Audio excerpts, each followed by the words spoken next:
Hello, হ্যাঁ ক। ওই যে 5 লাখ টাকার যে চেকটা দিছিলাম ওটা নিছাস? এখন আবার শালাই কনে ফাঁসলো? নিছি। আর রূপ যে চেকটা দিবার চাইছিল ওটা কি হলো? ও রূপ, ওই চেকটা রাত 10টার সময় দিব। আর ওই যে হচ্ছে আমার ওই থার রক্স গাড়িটা আছে না, ওটা একটু সার্ভিসিং এ দিয়েছি বুঝলি।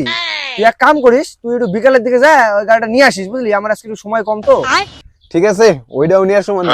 আর ওই যে সুদীপ, তোর বিকালে 25 লাখ টাকার চেকটা দিব, ওটা নিয়ে আসিস মনে করে বুঝলি। নিয়ে মানি। কিরে ভাই, কিরা ছিল রে ভাই? আরে ভাই আমার সামনে দিয়ে একটা নীল শাড়ি পরা যে মেয়ে গেল, যা সুন্দর লাগতেছিল রে ভাই। ওই এখনো আসে না, চইলা গেছে রে।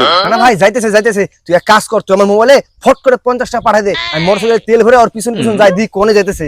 তাইলে ভাই এই যে 50 টাকাটা 25 লাখ টাকা চেকের মধ্যে কাইটা পাঠাবো নাকি? ঠিক আছে রাখ, তাড়াতাড়ি পাঠা ভাই, তাড়াতাড়ি পাঠা।